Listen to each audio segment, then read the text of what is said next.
दोस्तों, घर में पूजा करते समय ध्यान रखनी चाहिए ये 21 महत्वपूर्ण बातें। इन नियमों का पालन करते हुए पूजा करने पर श्रेष्ठ फल प्राप्त होते हैं और महालक्ष्मी सहित सभी देवी देवताओं की कृपा मिलती है। तो यहाँ जानिए ये 21 नियम जो कि घर के मंदिर में पूजा करते समय ध्यान रखने चाहिए। देवी देवताओं को पूजने से मन को शांति मिलती है और घर में दुख दर्द दूर होते हैं। इसी कारण पुराने समय से ही यह परंपरा चली आ रही है। कहते भी हैं कि जब कुछ समझ में न आए तो सब भगवान पे छोड़ देना चाहिए, वो सब अच्छा ही करते हैं। इसलिए जिन घरों में हर रोज पूजा की जाती है वहाँ का वातावरण सकारात्मक और पवित्र रहता है, दरिद्रता भी दूर रहती है। दीपक और अगरबत्ती के धुएं से स्वास्थ्य को भी लाभ होता है। इससे नुकसान पहुंचाने वाले सूक्ष्म कीटाणु मर जाते हैं। शास्त्रों के अनुसार पूजन के लिए कई आवश्यक नियम बताए गए हैं। इन नियमों का पालन करते हुए पूजा करने पर श्रेष्ठ फल प्राप्त होते हैं। महालक्ष्मी सहित सभी देवी देवताओं की कृपा दृष्टि भी बनी रहती है। तो यहाँ जानिए ये 21 नियम के घर के मंदिर में पूजा करते समय ध्यान रखना चाहिए। ज्योतिषियों के अनुसार बताए गए हैं जो नियम ये हैं। नंबर 1, किसी भी भगवान के पूजन में उनका आह्वान यानी आमंत्रित करना, ध्यान करना, आसन देना, स्नान करवाना, धूप दीप जलाना, चावल, कुमकुम, चंदन, फूल, प्रसाद आदि अनिवार्य रूप से होना चाहिए। नंबर 2, पूजन में पान का पत्ता भी रखना चाहिए। ध्यान रखें, पान के पत्ते के साथ एक इलायची, लौंग, गुलकंद आदि भी चढ़ाना चाहिए। पूरा बना हुआ पान चढ़ाएंगे तो श्रेष्ठ लाभ मिलेगा। नंबर 3, देवी देवताओं को हार, फूल, पत्तियां आदि अर्पित करने से पहले एक बार साफ पानी से अवश्य उनको धो लेना चाहिए, उसके बाद में ही अर्पित करना चाहिए। नंबर 4, सभी प्रकार की पूजा में चावल विशेष रूप से चढ़ाए जाते हैं। पूजन के लिए ऐसे चावल का उपयोग करना चाहिए जो अखंडित हो, पूरे चावल होने चाहिए यानी टूटे हुए ना हो। चावल चढ़ाने से पहले इन्हें हल्दी से पीला करना बहुत ही शुभ माना जाता है। इसके लिए थोड़े से पानी में हल्दी घोल लें और उस चावल को उसमें डुबोकर थोड़ा सा पीला किया जा सकता है। नंबर 5, पूजन कर्म में इस बात का विशेष ध्यान रखना चाहिए कि पूजा के बीच में दीपक बुझना नहीं चाहिए। ऐसा होने पर पूजा का पूर्ण फल प्राप्त नहीं होता है।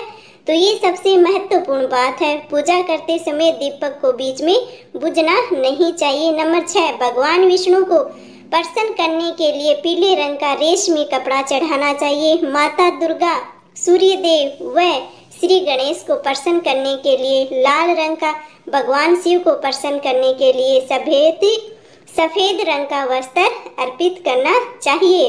नंबर 7, किसी भी प्रकार के पूजन में कुल देवता, कुल देवी, घर के वास्तु देवता, ग्राम देवता आदि का ध्यान करना भी आवश्यक है। इन सभी का भी पूजन करना चाहिए। नंबर 8, पूजन में हम जिस आसन पर बैठते हैं उसे कभी भी पैरों से इधर उधर खिसकाना नहीं चाहिए। आसन को हाथों से ही इधर उधर खिसकाना चाहिए।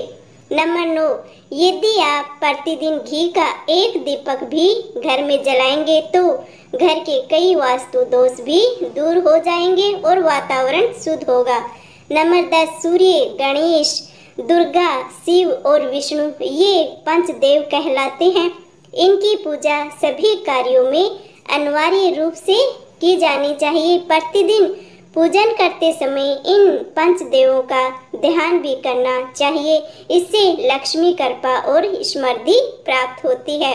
नंबर 11, तुलसी के पत्तों को 11 दिनों तक बासी नहीं माना जाता है। इनकी पत्तियों पर हर रोज जल छिड़क कर पुनः भगवान को अर्पित किया जा सकता है। नंबर 12, दीपक हमेशा भगवान की प्रतिमा के ठीक सामने लगाना चाहिए। कभी कभी भगवान की प्रतिमा के सामने दीपक न लगाकर इधर उधर लगा दिया जाता है, जबकि यह सही नहीं है, तो इस बात का विशेष ध्यान रखना चाहिए। नंबर 13, घी के दीपक के लिए सफेद रुई की बाती का ही उपयोग किया जाना चाहिए, जबकि तेल के दीपक के लिए लाल धागे की बाती श्रेष्ठ बताई गई है। नंबर 14, पूजन में कभी भी खंडित दीपक नहीं जलाना चाहिए। धार्मिक कार्यों में खंडित सामग्री शुभ नहीं मानी जाती है, इस बात का भी ध्यान रखना चाहिए। नंबर 15, शिव जी को बेल पत्तर अवश्य चढ़ाइए और किसी भी पूजा में मनोकामना की सफलता के लिए अपनी इच्छा के अनुसार भगवान को दक्षिणा अवश्य चढ़ानी चाहिए, दान करना चाहिए। दक्षिणा अर्पित करते समय अपने दोषों को छोड़ने का संकल्प भी लेना चाहिए। दोषों को जल्दी से जल्दी छोड़ने पर मनोकामनाएं अवश्य पूर्ण होंगी हम सबकी। नंबर 16, भगवान सूर्य की 7, श्री गणेश जी की 3, विष्णु जी की 4 और शिव जी की 1 या 2 परिक्रमा भी अवश्य करनी चाहिए।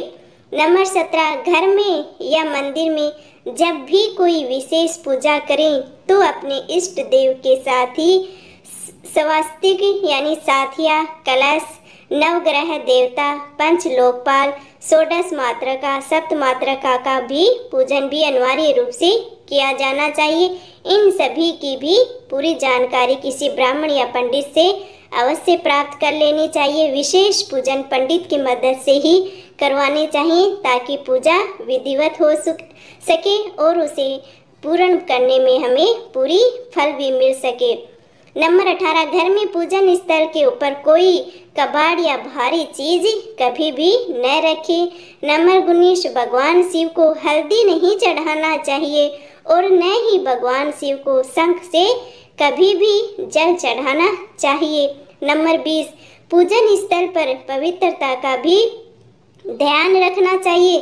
चप्पल पहनकर कोई मंदिर तक नहीं जाना चाहिए और चमड़े का बेल्ट या पर्स अपने पास रखकर पूजा न करें। पूजा स्थल पर कचरा इत्यादि भी जमा न हो जाए, इसका भी ध्यान रखना चाहिए। नंबर 21, मंदिर में लगे सूखे हार फूल हटा देने चाहिए, ताज़ा फूल अवश्य चढ़ाने चाहिए।